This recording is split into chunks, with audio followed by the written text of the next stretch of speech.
Hello friends, ఇవాళ మనము ఒక ఇంపార్టెంట్ టాపిక్ గురించి డిస్కస్ చేద్దాం.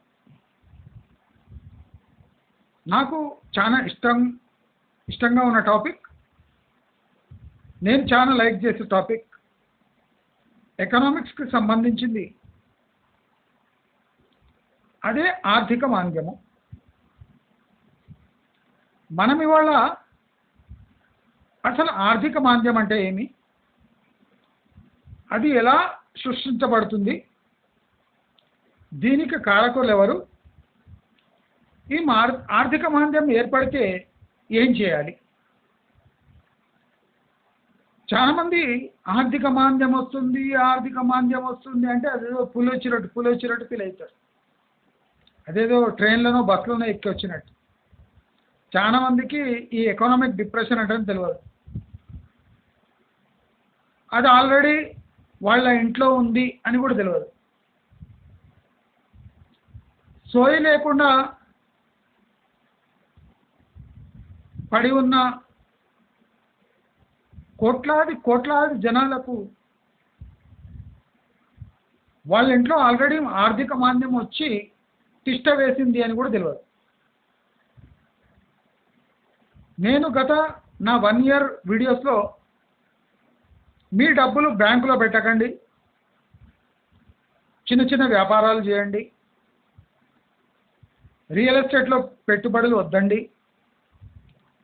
20 year లోన్స్కి పోకండి,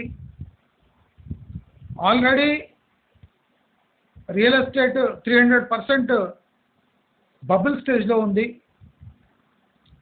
దయచేసి ఎవరు దాని జోలికి పోకండి అంటే అదేదో మీకు బాగా తెలివి ఉన్నట్టు నా మీద నవ్వారు. కానీ కొంతమంది ఈ సోషల్ మీడియా ఇన్ఫ్లుయెన్సర్స్ వాళ్ళకు ఆర్థిక మాంద్యము అంటే ఏబిసిడి తెలియకపోయినా వాళ్ళ యూట్యూబ్ ఛానల్స్లో డిస్కస్ చేయగానే అది హాట్ టాపిక్గా మారి. గత 1 yearగా నా వీడియోస్ చూసుకోండి. దయచేసి ఈ హై వాల్యూ క్యాపిటల్ ఇన్వెస్ట్మెంట్స్ జోలికి పోకండి, ఎస్పెషల్లీ రియల్ ఎస్టేట్. బ్యాంకులో మీ డబ్బు ఉంచకండి, ఎందుకంటే మీకు వచ్చే వడ్డీ మీ ముడ్డి తుడుచుకోవడానికి కూడా పనికిరాదు అని గత 1 yearగా నేను కంటిన్యూస్గా చెప్తూనే ఉన్నా. కానీ నా ఫేస్ వాల్యూ అంత లేదు కాబట్టి, నేనే ఐఏఎస్ ఆఫీసర్ కాదు కాబట్టి, నేను పాష్ లుకింగ్ యూట్యూబర్ కాదు కాబట్టి, నేను ఏ బ్యాంకింగ్ రంగ నిపుణుని కాదు కాబట్టి నన్ను బాగా లైట్గా తీసుకుంటాను. నా గత 1 year వీడియోస్ చూసుకోండి, ప్రతి దాంట్లో నేను బ్యాంకింగ్ సిస్టమ్ గురించి, బ్యాంక్స్ గురించి, స్టాక్ మార్కెట్ గురించి నేను ఎవరికి ఎందుకు చెప్తలేనంటే ఇందుకే. స్టాక్ మార్కెట్లో నేనున్నా కానీ వేరే వాళ్ళని రావద్దు అని చెప్తున్నాను.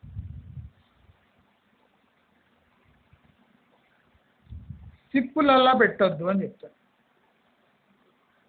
డబ్బును మీ దగ్గర ఉంచుకోండి అని చెప్తున్నాను. బంగారం ఉంటే అమ్మి పారేసేయండి అని చెప్తున్నాను. రాబోయే రోజుల్లో బంగారం ఉంటే కూడా మీరు అమ్మేసేయండి. ఇది కొనే టైం కాదు, అమ్మే టైం. నాకు ఇవన్నీ అంటే కరోనా వచ్చిన టైం నుంచి నాకు ఈ రియల్ ఎస్టేట్ పెరగడము ఒక భయంకరమైన సిచ్యువేషన్. కరోనా వల్ల కోట్ల జాబులు పోయి రోడ్డు మీద పడ్డ జనాలు లేచి వేల కోట్ల, లక్ష కోట్ల రియల్ ఎస్టేట్లో పెట్టుబడి పెట్టడము అంటే, చితికనబడ్డ ఎన్ఆర్ఐలు కరోనా టైంలో వాళ్ళ ఫ్యామిలీ మెంబర్స్ చచ్చిపోయి ఆర్థికంగా కుంటుపడితే ఇండియాలో రియల్ ఎస్టేట్ ఇన్వెస్ట్మెంట్స్ ఎందుకు పెరిగినాయి? Chief justice of supreme court Chandrachud చెప్పే వరకు స్టాక్ మార్కెట్లో విభిన్న రకమైన ఇన్వెస్ట్మెంట్ పెట్టండి, పుట్స్ కాల్ తీసుకోండి, డెరివేటివ్స్ ఎంటర్ కాండి అని చెప్పే సన్నాసులే ఎక్కువ.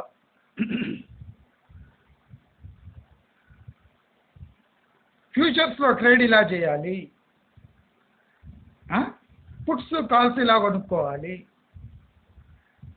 నేను 9వ క్లాస్ నుంచి స్టాక్ మార్కెట్లో ఉన్నా. 9వ క్లాస్ ఇప్పటి వరకు స్టాక్ మార్కెట్లోనే ఉన్నా. నాకు యూట్యూబ్ వీడియోస్ చూస్తుంటే నవ్వు వస్తుంటుంది. వాళ్ళ కాన్ఫిడెన్స్ చూసి ఎన్నేళ్ళు అయిందని స్టాక్ మార్కెట్ అంటే 5 ఏళ్ల నుంచి నేను స్టాక్ మార్కెట్లో ఉన్నా, I'm a stock market expert అంటాడు. నేను 9వ క్లాస్ నుంచి ఉన్నా, I'm not a stock market expert.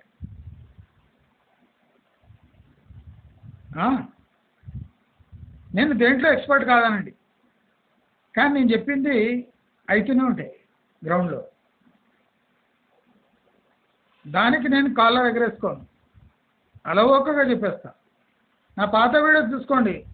ఇప్పుడు ఆర్థిక నిపుణులు, ఐఏఎస్ ఆఫీసర్లు, జడ్జిలు, ఆర్థికవేత్తలు, నిపుణులు, ప్రపంచ ఖ్యాతి కలిగిన సంస్థలు చెప్పేది నేను 1 year ముందే చెప్పేసాను.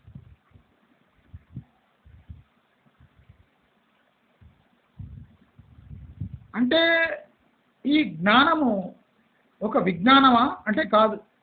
జ్ఞానం అట్లా పడి ఉంటుంది, ఎవడు పట్టించుకోడు, నా అటువంటి వాడు చూసి ఏరు పెట్టుకుంటాడు అంతే.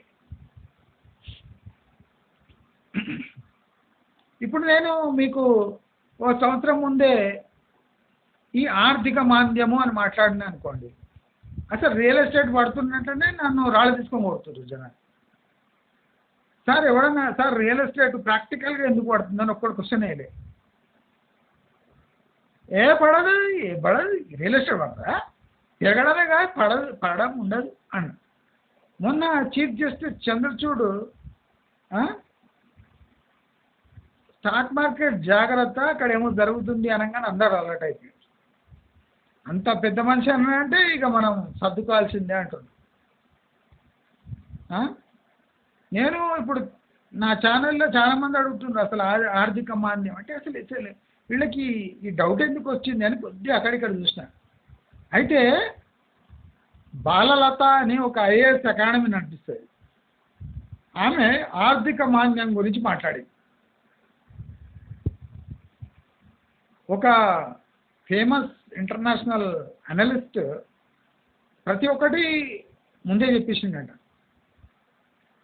సో ఇప్పుడు కూడా అదే జరగవచ్చు అని బాలలత, ఆమె ఇంగ్లీష్ చూస్తే భలే అనిపించింది నాకు, భలే. ఆమె ఇండియాలో టాపర్ అట బాలలత. ఐఏఎస్ అకాడమీ నడిపిస్తుంది, లాగుంటుంది, చష్మా వేస్తుంది. ఆమె వీడియో చూసిన పొద్దున్నే అసలు వీళ్ళంతా క్వశ్చన్లు ఎందుకు అడుగుతుంది, అసలు ఎక్కడ లీక్ అయింది, అసలు ఎవడు చెప్తుండు, బహుశా తెలుగు ఛానల్లో ఎవడో చెప్పిండొచ్చు అని చూస్తే బాలలత చెప్తుంది ఆర్థిక మాంద్యము రానుంది 2025లో. ఆర్థిక మాంద్యం రానుంది అంటే చాలా మందికి పులియో సింహమో వచ్చినట్టు ఫీల్ అవుతుంది. చాలా మంది ఇంట్లో మంచం కింద తొంగుందని వాళ్ళకి తెలియదు.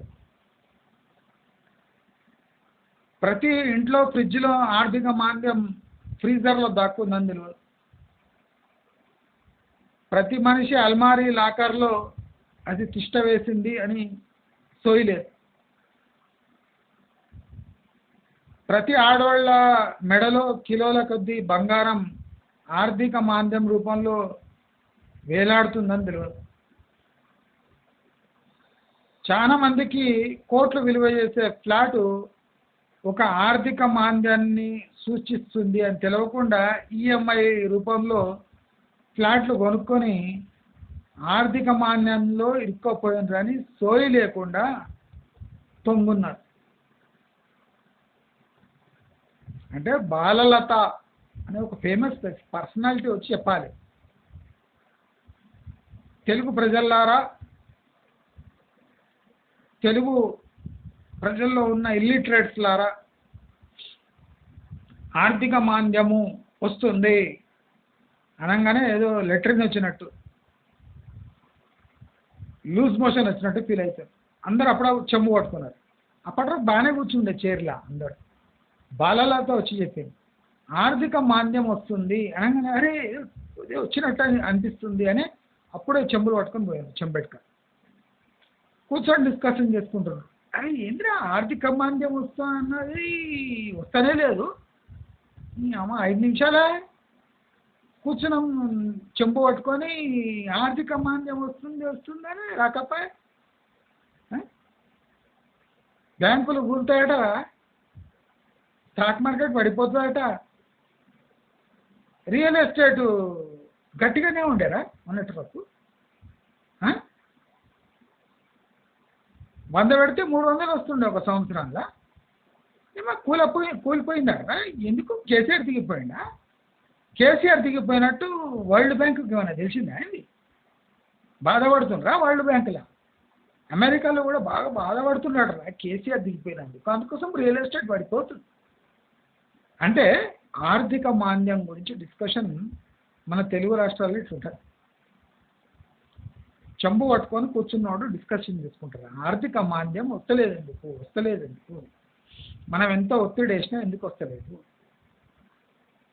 బాలలతో చెప్పాం మనం.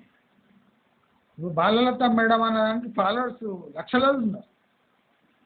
ఆమె చెప్పగానే లైకులు అసలు అర్జెంటుకి ఇప్పుడు వచ్చేసినట్టు ఫీలింగ్ అయిపోయి, సరే దీని అంతా కూడా తెలుద్దామని ఈ వీడియో చేస్తాను.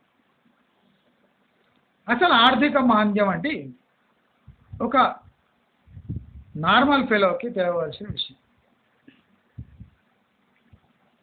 ఆర్థిక మాంద్యము అంటే మీ మంత్లీ ఇన్కమ్ అంటే మీ రాబడికి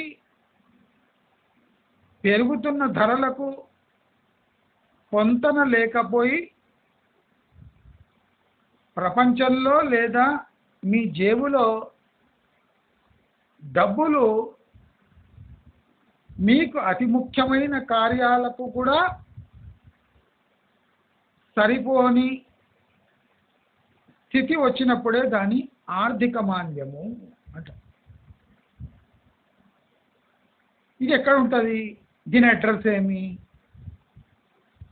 ఒక నార్మల్ పర్సన్కి అర్థమయ్యేటట్టు చెప్తున్నా, అందరికీ అర్థమవుతుంది. చదువురాని చవట కూడా నా వీడియో ముందర పెడితే వానికి ఆర్థిక మాంద్యము అంటే అర్థమవుతుంది. దానికి ఏం చేయాలి అది కూడా చెప్తాను. నేను బాలలత కాదు, నేను మంచి మార్గం ఛానల్. నేను బాలలత కాదు. ఈ బాలలతకు ఇప్పుడు చూడండి ఎట్లుంటారు, ఐఏఎస్ టాపర్ ఆమె. నేను తక్కువ ఏం చేస్తలేను. ఐఏఎస్ అంటే బాగా బుక్కులు చదువుకొని రాసి ఆమె టాపర్. టాపరు ఇదే సంవత్సరం ముందు చెప్పొచ్చు కదా నేను చెప్పినట్టు. ఎందుకు చెప్పలేకపోయింది? ఎందుకు తెలుసా? బుక్కు పురుగులకు నాకు చాలా డిఫరెన్స్ ఉంటుంది. ఇప్పుడు రియల్ ఎస్టేట్ కూడా నేను సింపుల్ క్యాల్కులేషన్ చెప్పిన, అది పెద్ద పెద్ద సివిల్ ఇంజనీర్లు కూడా ఎప్పుడు డిస్కస్ చేయలే. నేను సివిల్ ఇంజనీర్ కాదు, ఇంజనీరింగ్ కాదు, నేను బీకామ్ సెకండ్ క్లాస్లో పాస్ అయినా. ఎవరితోనైనా ఎకనామిక్స్లో లేదా ఈ బిజినెస్ రిలేటెడ్ రంగంలో ఎవరితోనైనా ఏ రకమైన డిస్కషన్ కూడా నేను రెడీ. అందుకోసం 1 ఇయర్ బ్యాక్ అలవోకగా చెప్పేసిన, బ్యాంకులలో మీ డబ్బులు పెట్టకండి, అయినంత చిన్న చిన్న వ్యాపారాలు చేసుకోండి. కరోనా తర్వాత పెరిగిన real estate totally fraudulent escalation of property prices అని చెప్తే ఇవన్నీ అర్థం కాదు. వీడేంద్రా వీడు రియల్ ఎస్టేట్ చెప్పేటోడు, వీడికి అసలు రియల్ ఎస్టేట్ 5% అంటాడు, స్టాక్ మార్కెట్ గురించి చెప్పంటే నేను చెప్పానంటాడు, సొసైటీలో జరిగే నిజాలన్నీ కక్కేస్తాడు. అసలు ఎట్లా డీల్ చేయాలి వీటితోని, అసలు వీని మాట వినాలనా వద్దా అని డైలమాలో చాలా మంది ఉన్నారు. వింటే వినండి, లేకపోతే చావండి. నాకు రెండు మాటలు. నేను చెప్పేది వినండి, లేకపోతే చావండి. నాకే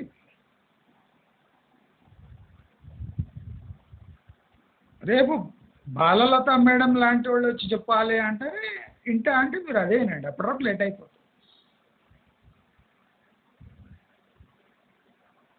రియల్ ఎస్టేట్ హైదరాబాద్లో డౌన్ అవుతుంది అంటే పెద్ద పెద్ద ఏజెన్సీస్, రేటింగ్ ఏజెన్సీస్ వచ్చి చెప్పినాయట తెలంగాణ 40% పడిపోయింది. అప్పుడు అర్రే వాడు నైట్ ఫ్రాంక్ కూడా చెప్పిండా, అరే వీడు చెప్పిండా, పుష్పన్ వేక్ఫీల్డ్ స్టోర్ చెప్పిండా, అయితే కరెక్ట్, మంచి మార్క్ అని చెప్తే అదే స్టాండర్డ్ ఏజెన్సీ కాదా, ఏమో అంటుంటాడు.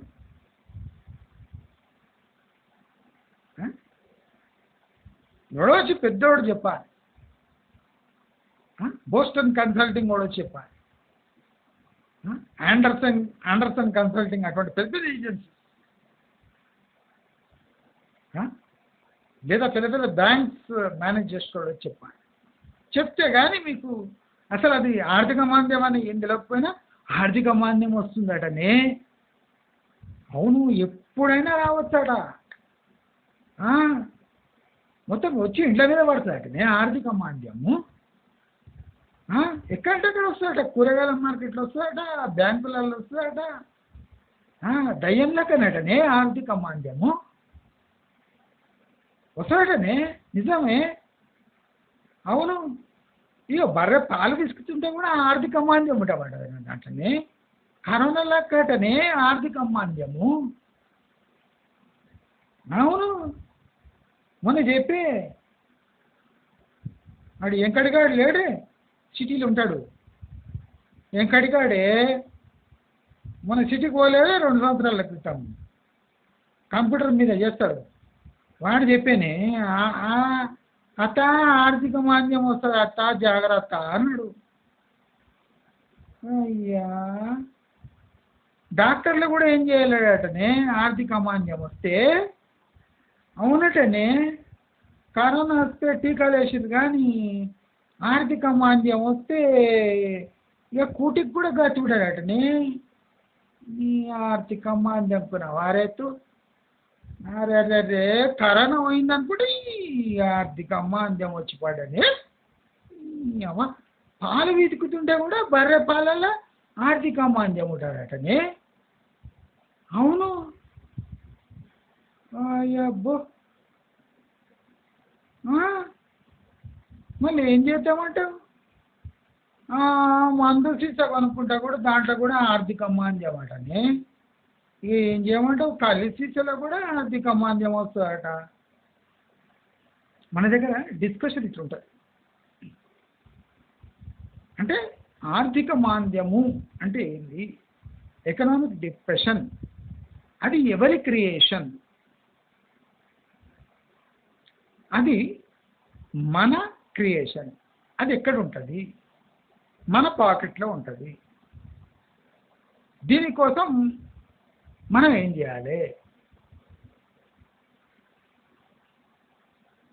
నేను ఒక సింపుల్ ఫార్ములా చెప్పాను, లైఫ్లో ఎప్పుడు గుర్తుపెట్టుకోండి. మనకు అవసరం ఉన్నది, మనకు అవగాహన ఉన్నది, మనకు అతి ముఖ్యమని అనిపించేదే ఎప్పుడో లైఫ్లో కొనాలి.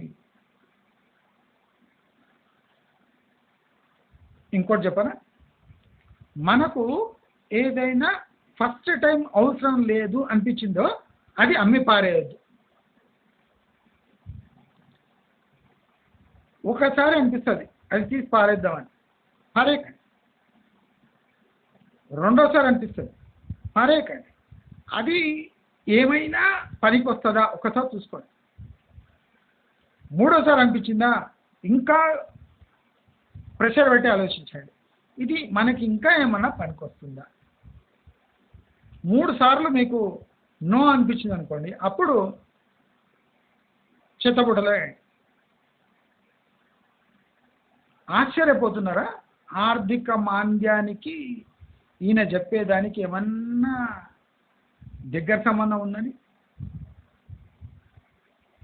అక్కడనే కోట్లకు కోట్ల మంది పప్పుల కాలేసి.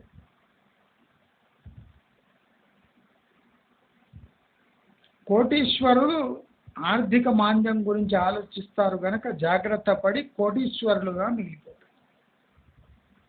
మిడిల్ క్లాస్ వాళ్ళు ఆర్థిక మాంద్యాన్ని లూజ్ మోషన్గా ట్రీట్ చేసి ఒక్కసారి వచ్చిపోతుంది, ప్రాబ్లం ఏం లేదు, ఒక క్యాప్సూల్ వేసుకుందాం ఆగిపోతుంది అనుకుంటారు. అదే వాళ్ళ జీవితాన్ని దెబ్బతీస్తుంది. ఆర్థిక మాంద్యాన్ని ఎదుర్కోవడానికి 2 ఫార్ములా అని చెప్పింది. ఒకటి, అవసరం ఉంటే మాత్రమే కొనండి. రెండోది, అనవసరంగా పడేయకండి. అంటే don't waste your food, products, services. అంటే దేన్ని అంత ఈజీగా తీసుకోకండి. పారేసేటప్పుడు దాన్ని లెఫ్ట్ ఓవర్ వాల్యూ అంచనా వేసుకోండి. కంచంలో పూర్తిగా అంతా అవసరం ఉన్నది వేసుకొని తిన్నామా లేదా అని జాగ్రత్తగా ఉండండి. కొత్త ఫ్యాషన్ చేంజ్ అయిందని ఫ్యాషన్కి తగ్గ డ్రెస్సులు వేసుకోకండి. అయినంత ఎక్కడ పోయినా నడుచుకుంటూ వెళ్ళండి. నేను ఏది చెప్తానో అది ఆచరిస్తాను. నా దగ్గర 10,000 ఉంటే 10,000ను 20 భాగాలుగా విడదీసి 500 అనేది ఒక బిజినెస్, అంటే అదొక SKU లాగా పెట్టుకున్నాను. 500 ఒక బిజినెస్ చేయాలి, ఇంకో 500 ఒక బిజినెస్ చేయాలి, ఇంకో 500 ఒక బిజినెస్, అంటే 10,000ల 20 బిజినెస్ చేయాలి. నేను చెప్పేది ఒక బుక్ తీసుకొని నోట్ చేసుకోండి. మీ అంటే ఆర్థిక మాంద్యం వల్ల మీరు రోడ్డున పడే ముందు నేను చెప్పిన వీడియో చూసుకోండి, మీకు చాలా హెల్ప్ అవుతుంది. 10,000తోని బిజినెస్ చేయొద్దండి. 10,000ను 20 భాగాలుగా విభజించి బిజినెస్ చేయండి. 500 మీద రోజు రూపాయి వచ్చినట్టు. 500 వస్తువు అమ్మితే మీకు ఆ రోజు 500 మీద రూపాయి వస్తే చాలు. అంటే 10,000 మీద మీకు 20 రూపాయలు వస్తే చాలు. రోజుకు 20 రూపాయలు చాలు. 10,000 వస్తువు అమ్మితే మీకు 20 రూపాయలు రోజు వస్తే చాలు. ఎందుకంటే 10,000ను మీరు 20 బిజినెస్ యూనిట్స్గా డివైడ్ చేసింది కనుక. అంటే 5-10,000 ఉన్నవాడు కూడా ఆర్థిక మాంద్యాన్ని ఎలా ఎదుర్కోవాలి అని ప్రిపరేషన్ స్టార్ట్ చేయాలి. నా దగ్గర అద్భుతమైన ఇటువంటివి ఉన్నాయి, కానీ నేను ఎవరికైనా చెప్తే వాళ్ళు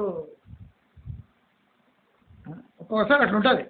అందుకోసం మన వాల్యూ టైం వచ్చినప్పుడే దాన్ని యూజ్ చేయాలి, దాన్ని ముందర పెట్టాలి. అనవసరంగా మనం వాగేసినామంటే దానికి వాల్యూ ఉండదు. ఆర్థిక మాంద్యం వచ్చినప్పుడే మన స్కిల్ సెట్స్ చూపించాలి.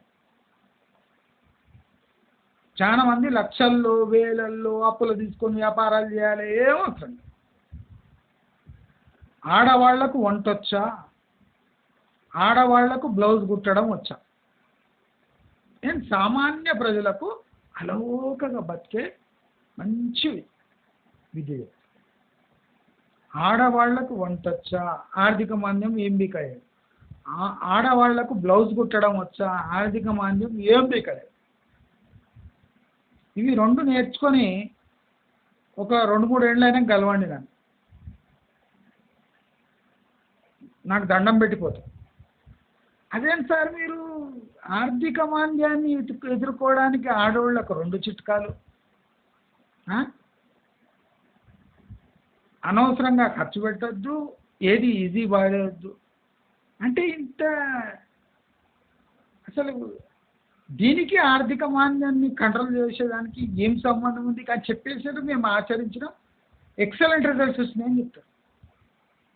ఆర్థిక మాంద్యం అంటే అదేమో ఇంటర్నేషనల్ నుంచి ఊడిపోయే ఉపగ్రహం కాదు, మీటిఆర్ కాదు. మీటిఆర్ని ఏమంటారు నాకు తెలియదు తెలుగులో. ఏమంటారు? ఆకాశం నుంచి ఊడిపడుతుంది కదా, ఏమంటారు? ఇంగ్లీష్లో మీటిఆర్ అంటారు. అగ్ని కీలల్లాగా కింద వచ్చి పడతాయి కదా పృథ్వీ మీద, అంటే అర్త్ మీద, దాన్ని అలాంటిది ఏం కాదు. సింపుల్. నీ లైఫ్లో చేంజెస్ పర్మనెంట్గా తెచ్చుకున్నావంటే ఏ ఆర్థిక మాంద్యము నీ ఎంటిక కూడా వీకలేదు.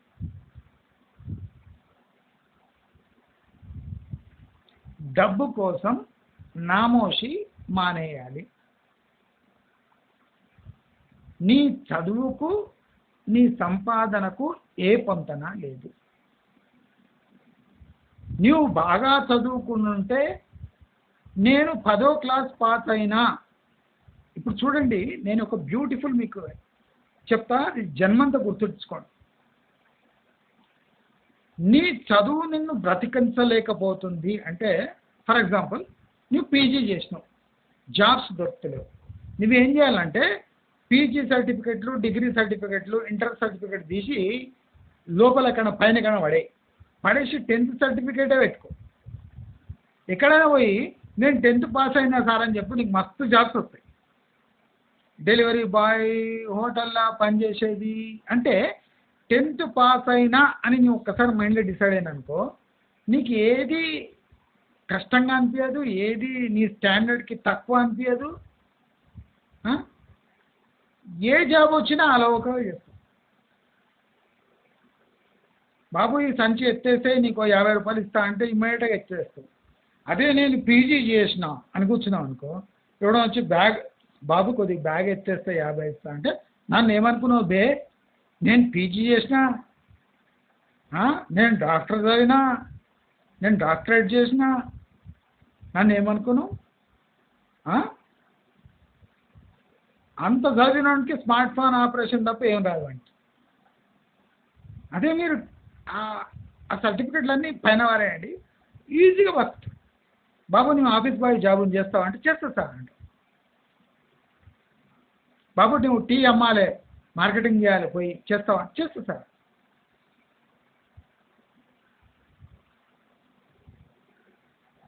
రోడ్డు మీద దానిమ్మ అమ్ముకున్నటోడు రోజు 1500 జేబులో తీసుకొని వెళ్ళిపోతాడు, జేబులో పెట్టుకొని వెళ్ళిపోతాడు.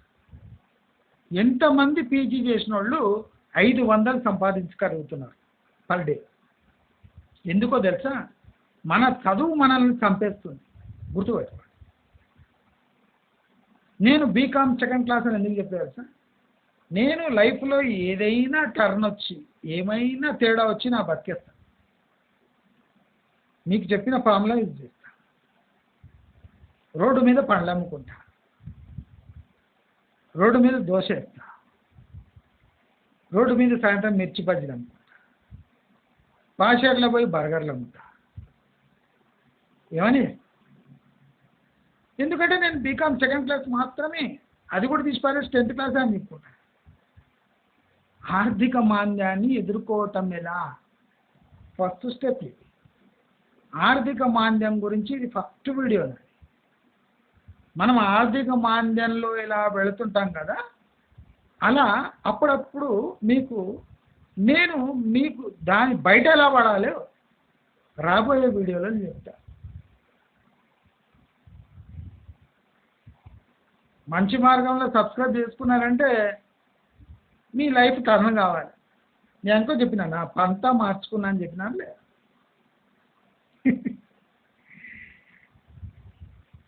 నేను ఫెయిల్ కానని కాదు, ఫలితంగా ఫెయిల్ అవుతా. నేను ఫెయిల్ అయ్యి ప్రతి ఫెయిల్యూర్తో ఒక నేర్చుకుంటా.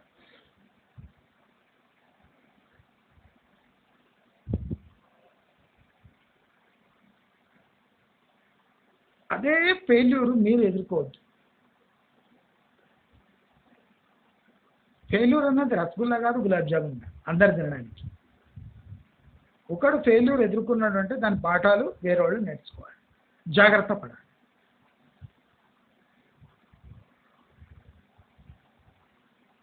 రియల్ ఎస్టేట్ పడిపోతుంది అని ఆషామాషికి చెప్పలేను.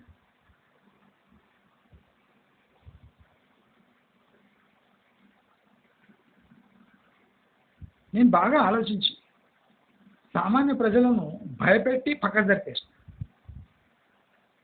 నేను టెక్నికాలిటీ చెప్పిన అనుకోండి, ఆర్థిక మాన్యము బ్యాంకులో. ఇప్పుడు నేను ఒక వీడియో చేద్దాం అనుకున్నాను, రియల్ ఎస్టేట్ అసలు ప్రాక్టికల్లీ ఎట్లా పెరిగింది, ఎట్లా పడుతుంది, కానీ మీకు అది అర్థం కాదు. ఇప్పుడు నేను కాంప్లికేటెడ్ క్యాల్కులేషన్ చూపించిన అనుకోండి, ఎకనామిక్ థియరీస్ చెప్పిన అనుకోండి, ఎవరికి అర్థం కాదు. అందుకోసం నేను చేసిన మొరటుగా భయపెట్టించేసిన.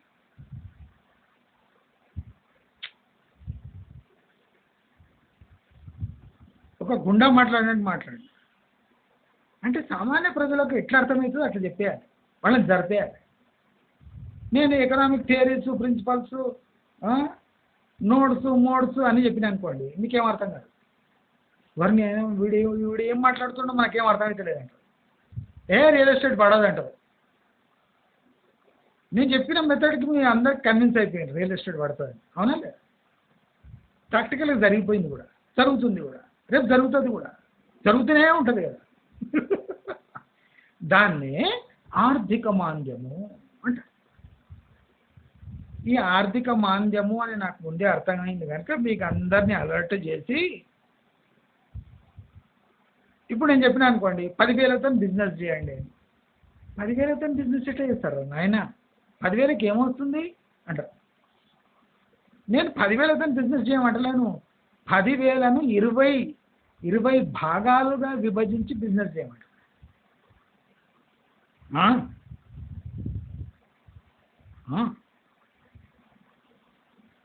ఆర్థిక మాంద్యం ఉండవు నేను చెప్పినట్టు చేసి.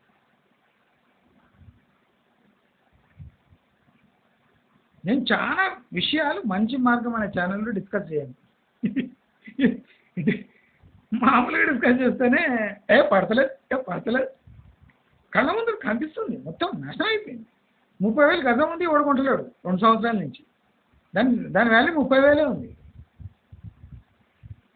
30,000 నుంచి ఎవడు కొంటలేడు, 2 సంవత్సరాల నుంచి 30,000 ఉంది అంటే ఏడో తేడా ఉంది అని అర్థం.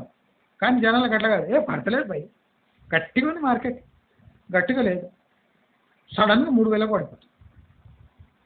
30,000 ఉన్నది 3,000 పడిపోతుంది. దాన్ని ఏమంటారు? ఆర్థిక మాంద్యము. ముడ్డి కింద వచ్చినప్పుడు స్థితి. ఆ ముడి కింద రాకముందే నాలంటోడు చెప్తే ఓడేనిటోడు లేడు. ఎందుకంటే నేను చెప్పిన ఆర్థిక మాంద్యం అటని.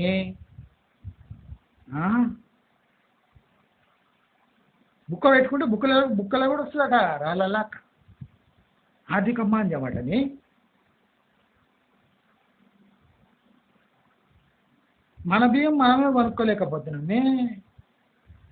ఓహో, దీన్నే ఆర్థిక మాంద్యం అంటారా? హంసలేసి సన్నబియ్యం కొనుక్కుందామంటే 10 కిలోల హంసలు వేస్తే కిలో సన్నబియ్యం వస్తుంది. దీన్ని ఆర్థిక మాంద్యం అంటారు.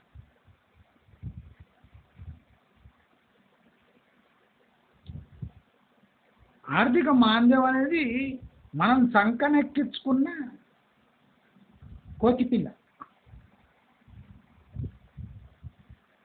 దాన్ని సృష్టించింది మనమే. చాలా మంది హోటళ్ళ దగ్గర సండే రాగానే, సాటర్డే రాగానే భార్య బిడ్డలతో సహా బయట తింటుంటారు. సాటర్డే సండే మా ఆవిడ వండనున్నదండి, ఏం చేయగలము? ఆమె మీ ఆవిడ కాదు, దరిద్ర దేవత, ఆర్థిక మాంద్యపు దేవత. ఆమె మాట విన్నాం అనుకో రెగ్యులర్గా సాటర్డే సండే, నిన్ను ఆమె డైవర్స్ ఇచ్చి వెళ్ళిపోతుంది. ఏ భార్య ఆర్థిక మాంద్యం వచ్చింది అని గుర్తుపట్టేది భారతదేశంలో ఫస్ట్ ఒక భార్య ఉండాలి, ఆమెకు ఆ తెలివి ఉండాలి. అయితే ఆర్థిక మాంద్యం ఏం చేయలేదు.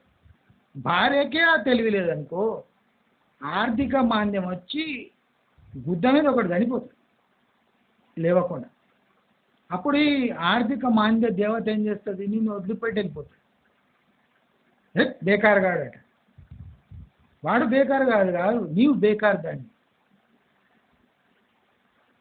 వాడి ఆర్థిక పరిస్థితి అంచనా వేయకుండా వాడిని వెంటబడి రోడ్ల మీద రోడ్ రోమియోవి నీవు. ఆర్థిక దరిద్ర దేవతలు వాళ్ళ ఇంట్లోనే కొలువుదీరున్నారు. కొత్త సంసారాలలో 98% దరిద్ర ఆర్థిక మాంద్యపు దేవతలు భార్యలు. మీరేం బీకలే. ఇది కూడా ఉందా లేదా? ఆర్థిక మాన్యపు దరిద్ర దేవతలు భార్యలు, మీరే పీకలే బ్రాకెట్. మళ్ళీ ఏం చేయాలి? కుక్క చావాలి. చూడండి, నేను ఎంత స్పష్టంగా చెప్తున్నా. ఎవడు భార్యని ఎదిరించి జీవితంలో సరి అయిన మార్గాలు ఎంచుకోలేని పరిస్థితిలో ఉంటాడు, వాడికి కుక్క చావు తప్పదు. నీవు కుక్కలా చస్తున్నప్పుడు నీ భార్య ఎడమ కాలితో నిన్ను తన్నిపోతాయి. ఇది 90% ఫ్యామిలీస్లో ఫ్యూచర్లో జరగబోయే ప్రిడిక్షన్. ఆర్థిక మాంద్యం అంటే ఎట్లుంటుంది అంటే, నీ భార్య నిన్ను ఎడమకాలితో తన్నిపోయిన రోజు దాన్నే ఆర్థిక మాంద్యము పీక్ స్టేజ్లో ఉంది అంటే. నిన్న ఆ స్టేజ్లో తెచ్చింది ఎవరు? నీ భార్యనే. నువ్వేం చేసినావు? ఏం బీకలేకపోయావు. రిజల్ట్ ఉంటుంది.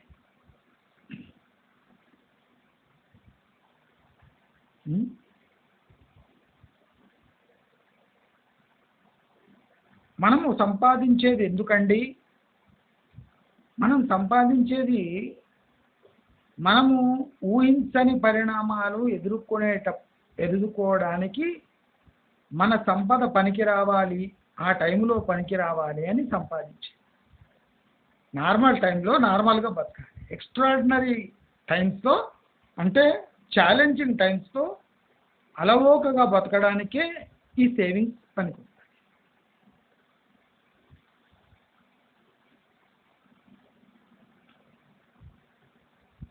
అర్థమైందా?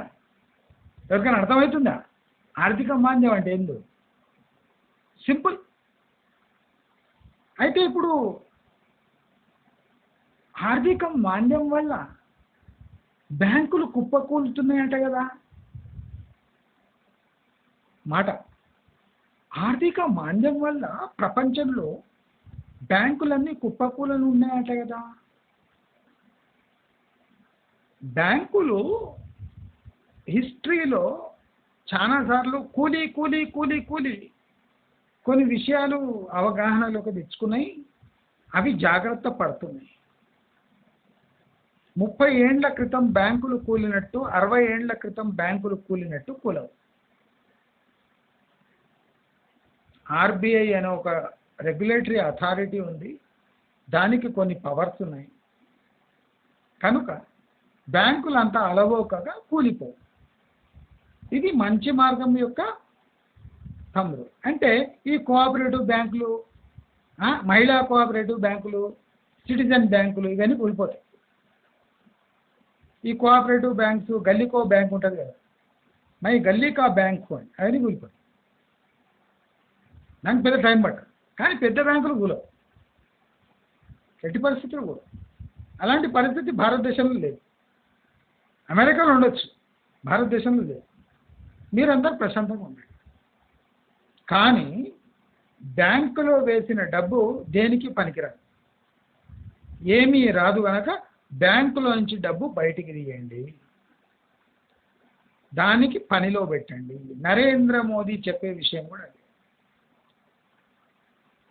చదువుకున్నవాడు ఆ చదువుకు తగిన జాబ్ కోసం వెతికి తన జీవితం పాడు చేసుకోవే బదులు పకోడీలు అమ్ముకోండి అని చెప్పండి ఒకసారి. అందరు పెద్ద డిబేట్ దానికోసం. చదువుకున్నది ఎందుకు? పకోడీలు అమ్ముకోవడానికి. అవును, పకోడీలు అమ్ముకునేటోడు చదువుకున్నాను. దేశంలో స్థితి ఎలా ఉందంటే పకోడీలు అమ్ముకోవాలి. నువ్వేం చేసినావు?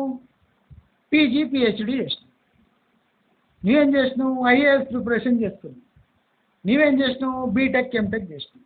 ప్రాక్టికల్లీ నువ్వు పకోడీలు ఎలా వేయాలి అని కోర్స్ చేయాలి, బజ్జీలు ఎలా వేయాలి అని కోర్స్ చేయాలి.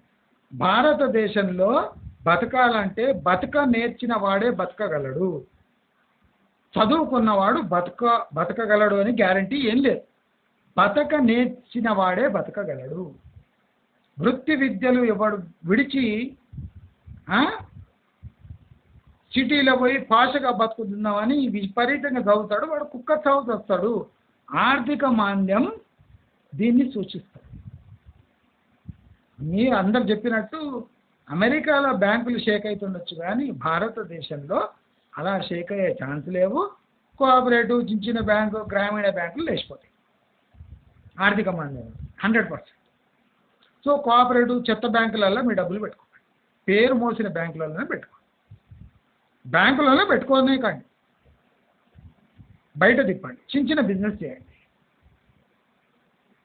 చిన్న బిజినెస్ చేయడం వల్ల ఏమవుతుంది? మీతో పాటు 10 మందికి ఎంప్లాయ్మెంట్ దొరుకుతుంది, వాడి స్థితి బాగుంటుంది, వాడు మీ స్థితిని పడనీయకుండా చూసుకుంటాడు. వాడికి జాబ్ కావాలి, మీకు డబ్బు వృద్ధి కావాలి. వాడికి ఎంత డబ్బు వచ్చినా పర్వాలేదు, పార్ట్ టైం జాబ్ కావాలి. వాడి ఆర్థిక పరిస్థితి బాగుపరచుకోవాలంటే మీ ఆర్థిక పరిస్థితి బాగుపడితేనే కానీ వాడు బాగుపడతాడు. బ్యాంకుల నుంచి డబ్బు బయట తీయండి, పనిలో పెట్టండి, ఆర్థిక మాంద్యాన్ని ఎదుర్కోండి. నెక్స్ట్ రియల్ ఎస్టేట్ అయితే నేను చెప్పనక్కర్లేదు, మీకు క్లియర్లీ ఎక్స్ప్లెయిన్ చేశాను. రాబోయే రోజుల్లో ఈఎంఐలు విపరీతంగా పెరిగిపోతాయి. ఆర్థిక సంక్షోభం వల్ల బ్యాంక్ దగ్గర డబ్బు ఉండదు. ఉన్న క్రెడిట్స్ని వాళ్ళు మ్యాక్సిమంగా యూజ్ చేసుకోవాలని హోమ్ లోన్ రేట్స్ పెంచేస్తారు. బ్యాంక్ బతకాలంటే మీరు చావాలి కదా, మీకు ఎస్కేప్ రూట్ లేదు. ఒక బ్యాంకుకి పోతే ఇంకో బ్యాంకులో ఈఎంఐ షిఫ్ట్ చేస్తారు, కానీ ఈఎంఐ అయితే ఇవ్వాలి. నేను అందుకోసము ఈఎంఐ జోలికి పోకండి, విన్నారా? వీడేం చెప్పేది అన్నారు. అయిపోయిందా? ఆర్థిక మాంద్యం వచ్చి ఎట్లా కొడుతుందంటే మీ పిర్ర మీద మీ అందరికీ నేనే గుర్తుకొస్తాను. మీ అమ్మ నాన్న గుర్తుకురాడు, దేవుడు గుర్తుకురాడు, నేనే గుర్తుకొస్తాను. ఎందుకంటే ఇన్సల్ట్ చేసింది నేనే, వద్దని చెప్పింది నేనే, డిస్కరేజ్ చేసింది నేనే. ఒరే వద్దురా, ప్రపంచ స్థితి పక్కన పెట్టు, భారతదేశపు ఆర్థిక స్థితి ఇలా ఉంది, బ్యాంకులు ముక్కుపిండి వసూలు చేస్తాయి. 20 years ఈఎంఐ కడితే 35 లక్షలు 40 లక్షల ఫ్లాట్ 1,50,00,000 ఇస్తే 1,50,00,000 మీద మీరు లోన్ తీసుకుంటే 3 కోట్లు అవుతాయి. వద్దురా అని చెప్పి మీకు ఎంత చెప్పినా అర్థం కాదు.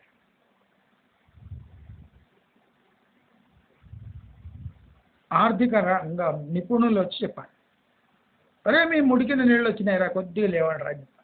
అప్పుడు అరే అవునే, అవును అవును మంచి మార్గంలో చెప్తే ఏమనుకున్నాం, వీడు కరెక్టే చెప్పిండు అని అప్పుడు లేస్తాం. నాకు ఆనందమే, ఎవరికైనా కొద్దిగా నష్టమైనా ఆనందమే. ఎందుకంటే మనం మాటిన్నారు కదా, దాని ఆనందం వేరే ఉంటుందని లాస్ట్ వీడియోలో చెప్పిన. ఎవడు మనం మాటినాడో వాళ్ళని ఏమనకండి, ఆటోమేటిక్ వాడు మాటింటాడు. మన విలువ అంత ఈజీగా తెలియదు, మనం అట్లా లేము కూడా కదా. విలువ ఎందుకు ఇస్తాడు? అది నిజమైనప్పుడు విలువ ఇస్తాడు, నిజమైనప్పుడే విలువ ఇస్తాడు. నేను చెప్పిన మొబైల్ బ్యాంకింగ్ తక్కువ చేసుకోండి, గవర్నమెంట్ నిఘా ఉంటుంది. ఇప్పుడు ఏం చేసింది, current bill water bill cut చేయాలి,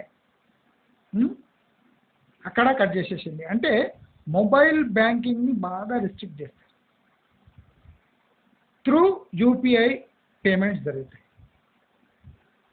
చూసారా, మీరు బిల్లు పే చేసేది కూడా గవర్నమెంట్ నిఘాలో వెళ్ళిపోతుంది. నీవు నెలకు 3-4 వేలు కరెంటు బిల్లు కడుతున్నావు అంటే నీ ఆర్థిక పరిస్థితి ఏమి అనేది గవర్నమెంట్ అంచనా వేస్తుంది. ఎందుకు వేస్తుంది? ఎందుకంటే నువ్వు యూపీఐ పేమెంట్స్ చేస్తావు, క్యాష్ పేమెంట్ చేస్తలేవు. నువ్వేం చేస్తున్నావు? యూపీఐ పేమెంట్స్ చేస్తావు. సరిపోయిందా? ఇది నేను ఎప్పటి నుంచి చెప్తున్నా, నేను ఇంటర్నెట్ బ్యాంకింగ్ చేయను, మొబైల్ బ్యాంకింగ్ చేయను, నా దగ్గర ఉన్న చిన్న చిన్న జియో ఫోను, నా మొత్తం బిజినెస్ ఇట్లా నడిపిస్తా, నేను ఎవరికి కాల్ చేయను, అందరు నాకే కాల్ చేస్తారు, నేను ₹91 రీఛార్జ్ చేపిస్తా. దాంట్లో హార్డ్లీ 1 మంత్లో అవుట్ గోయింగ్ కాల్స్ ఒక 5-6 ఉంటాయి, అది మా పర్సనల్ ఉంటాయి. నేను ఎవరికి కాల్ చేయ, అందరు నాకు కాల్ చేస్తారు. అంటే ఇది పెద్ద గ్రేట్ అని కాదు, అంత అవసరం పడదు నాకు. విచిత్రంగా ఇవాళ రేపు అందరు గంటలు గంటలు మాట్లాడుతుంటారు. ఒకరోజు అంబానీ కాల్ చేసి అడుగుతాడు, ఏం బాబు నువ్వు 91 రీఛార్జ్ చేయించుకుంటున్నావు 5-6 ఏళ్ళ నుంచి, మా హార్డ్లీ అయితే ఒక 100 కాల్స్ కూడా లేవు, అసలు ఏం బిజినెస్ చేస్తావా లేదా, అసలు ఏం చేస్తావని అడుగుతాడు సడన్గా. విచిత్రం ఇది, 6 ఏళ్ళుగా నువ్వు 5-6 ఏళ్ళుగా 91 రీఛార్జ్ చేపిస్తున్నావు, టాక్ టైమే లేదు, ఇంత talk time free talk time ఇచ్చినా వాడుకోలేదు ఎందుకు?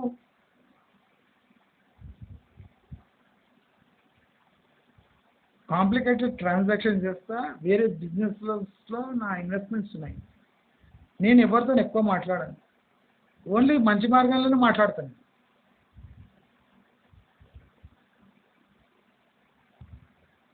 నేను బాగా మాట్లాడేది ఇద్దరితో, ఒకటి మంచి మార్గం, ఇంకోటి మా మదర్తో. నేను ఎవరితో ఎక్కువ మాట్లాడాను.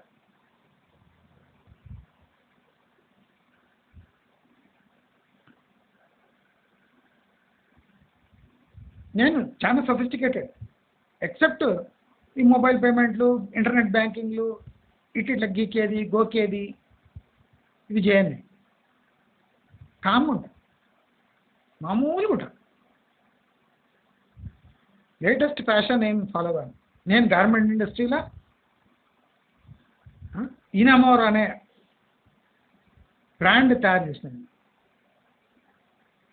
Fashion brand, ladies under garments. ఇప్పుడు కూడా మీకు కనిపిస్తుంది అక్కడ స్టోర్స్లో పోతే, ఇనామోర్ అని రాసి బ్యూటిఫుల్ ఇన్సైడ్ అనే ఒక ట్యాగ్ కూడా పెట్టించి, మొత్తం గోకుల్దాస్ బ్రాండ్స్, అండర్వేర్ బ్రాండ్స్ అని నేను హ్యాండిల్ చేసాను. అది లేడీస్ మోడల్స్ అందరినీ చూసినాయి, అయినా సింపుల్గా ఉంటాయి. మీరు చూసారు ఎప్పుడన్నా టాప్ మోడల్స్?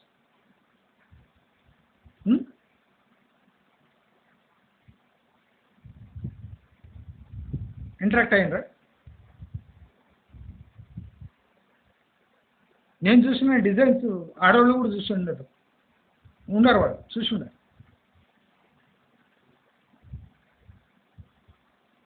అయినా సింపుల్గానే ఉన్నా. నేను ఫ్యాషన్ గురించి ఎక్కువ మాట్లాడాను, కానీ ఫ్యాషన్ బ్రాండ్స్ హ్యాండిల్ చేసిన, పెద్ద బయర్స్ని హ్యాండిల్ చేసిన. నైకీ, గ్యాప్, జేసీ పెన్నీ, పెద్ద పెద్ద,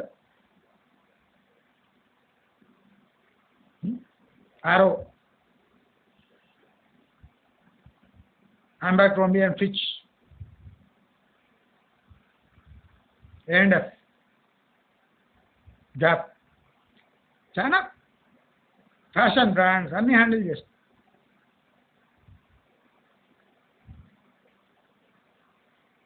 అంటే నేను చాలా ఫ్యూచరిస్టిక్గా ఆలోచిస్తా అని అనవసరంగా డివైసెస్ యూజ్ చేసి నేను ముందుండాలి, అగ్రగాయం ఏంటి, కాముగా మన పని మనం చేసుకోవాలి. ఆర్థిక మాంద్యం వస్తుందని నాకు 3-4 ఏళ్ల ముందే ఇండికేషన్ ఉంది, కానీ సడన్గా మేల్కొనలే. నా దగ్గర అంత ఇన్ఫర్మేషన్ ఉంటుంది, స్మార్ట్ ఫోన్ యూజ్ చేయని కామ్గా ఉంటా, ఓవర్ యాక్షన్స్ చేయను. ఆర్థిక మాంద్యాన్ని ఎదుర్కోవాలంటే మన సెన్సెస్ పై కంట్రోల్ ఉండాలి. ఈజీగా ఆర్థిక మాంద్యాన్ని ఎదుర్కోవచ్చు. మన స్టిమ్యులస్ సెన్సెస్ ఉంటాయి కదా, స్టిమ్యులేట్ చేస్తాయి కదా, దానిపై కంట్రోల్ ఉండాలి. ఆర్థిక మాంద్యాన్ని ఈజీగా గెలవచ్చు. మిడిల్ క్లాస్ మంది ఆర్థిక మాంద్యాన్ని ఎదుర్కోవడం చాలా కష్టం. హై క్లాస్ ఎదుర్కోవచ్చు, లోవర్ క్లాస్ ఎదుర్కోవచ్చు, మిడిల్ క్లాస్ ఎదుర్కోలేదు. ఎందుకంటే వాళ్ళ సెన్సెస్తో వాళ్ళ కంట్రోల్ ఉండదు. సొసైటీలో వాళ్ళని ఏమనుకుంటారో అని ఒక వాంఛ ఉంటుంది కదా, దానివల్ల ఆర్థిక మాంద్యాన్ని మిడిల్ క్లాస్ వాళ్ళు ఎదుర్కోవటం కష్టం. రాబోయే రోజుల్లో ఇంకోటి ఒక పాయింట్ మనం గుర్తుపెట్టుకోవాలి. ఈ బ్యాంకులు కానీ, ఈ స్టాక్ మార్కెట్ కానీ, ఈ రియల్ ఎస్టేట్ కానీ అంటే ఇన్వెస్ట్మెంట్ వైజ్. ఇప్పుడు స్టాక్ మార్కెట్ పడిపోతే ఏం చేయాలి? కొనుక్కు ఉండాలి. ఇప్పుడు నేను అలాంటి ఉన్నాడు, నేను 9th క్లాస్ నుంచి స్టాక్ మార్కెట్లో ఉన్నాను. నేను కొనుక్కు ఉంటానా? కొంటా. నష్టపోవద్దు. ఎట్లా పోవద్దు? పుట్స్, కాల్స్, డెరివేటివ్స్, ఫ్యూచర్స్ కొనాలన్నా? కొంటే నా డ్రాయర్ కూడా మిగలదు. మళ్ళీ ఏం చేయాలి? అది చేస్తాను. స్టాక్ మార్కెట్లోనే ఉంటా. ఆర్థిక మాంద్యం వచ్చి బ్యాంకులు మునిగిపోయినా నేను స్టాక్ మార్కెట్ ఉంటాను. 9వ క్లాస్ నుంచి అందరినీ చూస్తున్నాను. కామ్గా, కూల్గా మన పని ఏం చేసుకోపోవాలన్నా చేసుకోపోవాలి.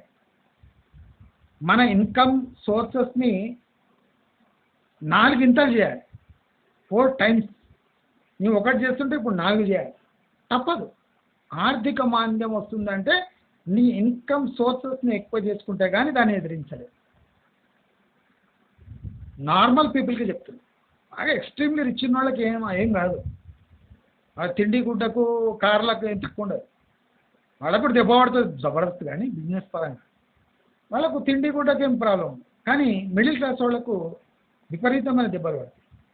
దాన్ని ఎదుర్కోవాలి ఎట్లా అనేది రాబోయే సంవత్సరం పాటు నేను అప్పుడప్పుడు వీడియోస్ చేసి రిలీజ్ చేస్తాను.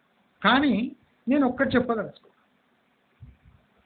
ఆర్థిక మాంద్యము ఆల్రెడీ మీ ఇండ్లలో వచ్చేసింది, మీకు సోయలేదు. దాని గురించి నేను ఇప్పుడు డిస్కస్ చేసి మిమ్మల్ని డిప్రెషన్లో పడేసి నాకు అవసరమూ లేదు. అది టైమింగు కాదు.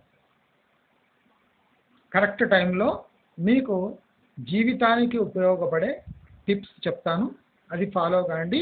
ఏ ఆర్థిక మాంద్యము మిమ్మల్ని పీకకుండా చూసుకునే బాధ్యత నాది, చూసుకునే బాధ్యత మంచి మార్గం ఛానల్ది అని తెలియజేసుకుంటూ, మీకు ఈ వీడియో నచ్చినట్టయితే లైక్, షేర్, సబ్స్క్రైబ్ చేసుకోండి. ఆర్థిక మాంద్యం గురించి ఎక్కువ ఆలోచించకండి. నేను చెప్పిన 2 ఫార్ములాలు గుర్తుపెట్టుకోండి. అనవసరంగా ఖర్చు చేయకండి, అవసరం ఉన్నంతనే ఖర్చు చేయకండి. ఏది అనవసరంగా పనికిరాదు అని ఫస్ట్ అటెంప్ట్లో పారేయకండి. ఇది 2 తప్ప మీరు ప్రస్తుతానికి చేయవలసిన చర్యలు ఇప్పటికీ ఏమీ లేవు. మీకు ఈ వీడియో నచ్చితే లైక్, షేర్, సబ్స్క్రైబ్ చేసుకోండి. నమస్కారం.